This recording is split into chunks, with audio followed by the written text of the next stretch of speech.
Queridos hermanos y hermanas en Cristo, que la paz del Señor esté con todos ustedes. Iniciemos este momento con una breve oración de gratitud. Oremos para agradecer al Señor por la oportunidad de estudiar y aprender de su palabra, y por darnos la capacidad de reunirnos de esta manera para crecer en nuestro conocimiento y amor hacia Él. El título de la lección es, Cómo cantar la canción del Señor en tierra extraña. Y su versículo de memoria dice, ¿cómo habíamos de cantar canción del Señor en tierra extraña? Salmo 137, versículo 4. No es necesario sumergirse en el libro de Salmos para darse cuenta de que los Salmos reflejan un mundo imperfecto, lleno de pecado, maldad, sufrimiento y muerte. A medida que el pecado corrompe progresivamente el mundo, la tierra se ha transformado en una especie de tierra extraña para el pueblo de Dios. Esta situación plantea un dilema al salmista: ¿cómo vivir una vida de fe en un entorno tan ajeno? Como hemos mencionado, los salmistas reconocen el gobierno soberano y el poder de Dios, así como sus justos juicios. Sin embargo, a veces se sienten perplejos, al igual que cualquiera, ante la aparente ausencia de Dios y la prosperidad del mal frente al Señor soberano y bueno. La naturaleza paradójica de los salmos como oraciones se evidencia en las respuestas de los salmistas al supuesto silencio de Dios.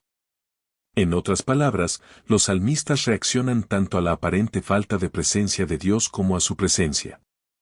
El salmista busca entender el profundo conflicto entre Dios y las fuerzas malignas, destacando la paciencia insondable de Dios, así como su infinita sabiduría y poder. La cuestión del mal en los Salmos tiene principalmente un trasfondo teológico, abordando inevitablemente preguntas sobre Dios. En este contexto, la destrucción de Jerusalén y el templo se percibe como un escándalo divino, ya que brindó a los paganos la oportunidad de blasfemar contra Dios. La herencia de Dios, que es el pueblo de Israel, simboliza su elección divina y su pacto, que permanecerán inquebrantables. Además, la idea de la herencia de Dios contiene una dimensión escatológica, ya que en el futuro todas las naciones se convertirán en la herencia de Dios y le servirán. La amenaza de que las naciones invadan la herencia de Dios pone en riesgo estas promesas divinas. El salmista reconoce claramente que los pecados del pueblo han corrompido la relación de pacto entre ellos y Dios, atrayendo sobre ellos todas las consecuencias. La supervivencia del pueblo depende exclusivamente de la intervención misericordiosa de Dios y de la restauración del vínculo del pacto a través de la expiación del pecado. El Señor es reconocido como el Dios de nuestra salvación, reflejando la fidelidad de Dios a sus promesas del pacto. Sin embargo, lo más crucial que la restauración de la prosperidad de Israel es la defensa del carácter de Dios en el mundo. Si los actos malvados de las naciones quedan impunes, podría interpretarse como si Dios hubiera perdido su poder. Solo cuando Dios salve a su pueblo, su nombre será justificado y exaltado. Este principio sigue siendo relevante hoy en día. Nuestros pecados, caídas y maldades pueden desacreditarnos no solo a nosotros, sino, lo que es más grave, al Dios cuyo nombre profesamos. Nuestras acciones equivocadas a menudo tienen efectos espirituales perjudiciales para nuestro testimonio y misión. ¿Cuántas personas se han alejado de la fe debido a las acciones de aquellos que profesan el nombre de Cristo? Estas plegarias para librarse de la enfermedad y la muerte evidencian que los hijos de Dios no escapan a los sufrimientos de este mundo. Los salmos revelan las intensas tribulaciones del salmista, quien se encuentra debilitado, marchitándose como la hierba, incapaz de alimentarse, apartado entre los muertos. Yace como aquellos en la tumba, es rechazado por sus amigos, sufre y desespera, con los huesos pegados a la piel. Numerosos salmos sugieren que el Señor permite las adversidades como consecuencia de la desobediencia de Israel. El salmista reconoce que el pecado puede acarrear enfermedad, por lo que menciona el perdón como precursor de la curación. No obstante, algunos salmos, como el Salmo 88 y 102, reconocen que el sufrimiento inocente del pueblo de Dios es una realidad de la vida, aunque sea difícil de comprender. En el Salmo 88, Dios lleva al salmista al borde de la muerte. Sin embargo, es notable que, aun en medio de quejas audaces, el lamento es claramente un acto de fe. El salmista reconoce que si el Señor, en su soberanía, permite los problemas, también puede restaurar el bienestar de su hijo. Al borde de la tumba, el salmista recuerda los prodigios, la bondad, la fidelidad y la justicia de Dios. A pesar de sentirse afectado por la mano de Dios, el salmista se aferra a él. Aunque sufra, no niega el amor de Dios y sabe que Dios es su única salvación.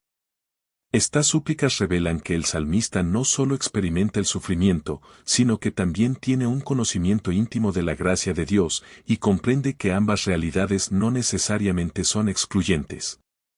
Al leer el Salmo 88 a la luz del sufrimiento de Cristo, nos conmueve la profundidad de su amor, pues estuvo dispuesto a atravesar las puertas de la muerte por el bien de la humanidad. El salmista se ve afectado no solo por los sufrimientos personales y comunitarios, sino también, e incluso más, por la aparente falta de atención de Dios a las dificultades de sus siervos. La ausencia de Dios se experimenta como una sed intensa en tierra árida y una angustia mortal. Se siente distante de Dios y se compara con aves solitarias, diciendo, soy semejante al pelícano del desierto, como el búho de las soledades. Velo, y soy como el pájaro solitario sobre el tejado. Salmo 102, 6. La mención del desierto resalta la sensación de aislamiento de Dios. Un pájaro solitario sobre el tejado está fuera de su nido, fuera de su lugar de descanso. El salmista clama a Dios desde lo profundo, como si estuviera siendo arrastrado por aguas turbulentas y se hundiera en un profundo cieno. Estas imágenes describen una situación opresiva de la cual no se puede escapar, excepto mediante la intervención divina. Al leer Salmos 10, se observa cómo el salmista responde a la aparente ausencia de Dios. Es notable que los salmistas elijan no quedarse en silencio ante el silencio de Dios. Mantienen una fe inquebrantable en la oración, ya que ésta se dirige al Dios vivo y misericordioso. Aunque Dios pueda parecer ausente, continúa siendo el mismo Dios que los escuchó en el pasado, y por eso confía en que también los escuchará ahora. Las ocasiones en las que Dios parece permanecer en silencio llevan a los salmistas a autoexaminarse y buscar a Dios, pero lo hacen con confesión y peticiones humildes. Reconocen que Dios no permanecerá llamado para siempre. Los salmos demuestran que la comunicación con Dios debe persistir, independientemente de las circunstancias de la vida. El Salmo 77 comienza con una solicitud de ayuda a Dios cargada de lamentos y dolorosos recuerdos del pasado. El salmista se dirige con pesar a Dios, rechazando consuelo que no proviene directamente de Él. Sin embargo, recordar a Dios parece aumentar su angustia. Me acordaba de Dios y gemía. Salmo 77, 3. La palabra hebrea amá, gemir, a menudo evoca el rugido de las aguas turbulentas, reflejando así la inquietud intensa que experimenta todo el ser del salmista. ¿Cómo puede el recuerdo de Dios generar sentimientos tan intensos de angustia?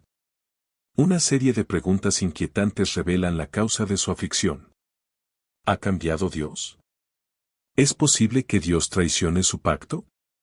El marcado contraste entre los actos salvíficos pasados de Dios y su aparente ausencia en el presente hace que el salmista se sienta abandonado por Dios. Si Dios ha cambiado, entonces el salmista no tiene esperanza, una conclusión que intenta rechazar. Mientras tanto, el salmista no puede conciliar el sueño porque el Señor no le permite hacerlo. Esto nos remite a otros personajes bíblicos cuyo insomnio fue utilizado providencialmente por Dios para cumplir sus propósitos. La larga noche de insomnio lleva al salmista a reflexionar sobre los pasados actos de liberación del Señor, pero con renovada determinación. La seguridad que el salmista encuentra en Dios no se basa en explicaciones sobre su situación personal, sino en la confirmación de la fidelidad y confianza de Dios, como en el caso de Job. Se anima al salmista a esperar en el Señor con fe, reconociendo que Él es el mismo Dios que realizó milagros en el pasado de Israel. El salmista también se da cuenta de que no se vieron tus huellas, reconociendo la guía de Dios incluso en situaciones donde su presencia no es evidente a los ojos humanos. El salmista reconoce que Dios se revela y se oculta simultáneamente, y por eso ofrece alabanzas a los caminos misteriosos y soberanos del Señor. Estos salmos expresan lamento por la prosperidad actual de los impíos y el desafío que esto representa para los justos. No solo prosperan los impíos, sino que a veces también desprecian abiertamente a Dios y oprimen a otros. Lo desconcertante es que, mientras la vara de la impiedad, Sal 125, 3, tiene dominio en el mundo, el cetro de justicia, Sal 45, 6, parece fracasar. Entonces, ¿por qué no rendirse y aceptar el mal, como hacen otros? Cuando el salmista del Salmo 73 estaba enfocado en la iniquidad actual del mundo, era incapaz de ver el panorama completo desde la perspectiva de Dios. Creía que su argumento sobre la inutilidad de la fe estaba respaldado por la realidad. Sin embargo, el Salmo 73 demuestra que estas cosas se burlan de los que ignoran el primer versículo de este Salmo, que es el resumen de todo el Salmo: Dios es realmente bueno con Israel, con los limpios de corazón. El salmista es guiado hacia el santuario, el lugar del gobierno soberano de Dios, y allí se le recuerda que él hoy es solo una pieza del mosaico, y que debe considerar el fin, cuando los impíos se enfrentarán al juicio de Dios. El hecho de que el salmista comprendiera esta verdad en el santuario y confesara su insensatez anterior demuestra que la realidad solo puede ser captada con discernimiento espiritual y no a través de la lógica humana. Al igual que los salmistas, el pueblo de Dios de todos los tiempos se cuestiona ocasionalmente cómo cantar la canción del Señor en tierra extraña. Nuestra fe en el gobierno soberano del Señor se ve desafiada, a veces de manera extrema, y podemos preguntarnos si Dios tiene el control o si realmente es tan poderoso y bueno como afirman las Escrituras. La fe bíblica a menudo implica tanto incertidumbre y suspenso como confianza y afirmación. En ocasiones, la incertidumbre y el suspenso, especialmente frente al mal y la aparente ausencia de Dios, pueden resultar casi insoportables. Sin embargo, la incertidumbre nunca debe referirse a Dios, a su carácter amoroso y justo, ni a su fidelidad.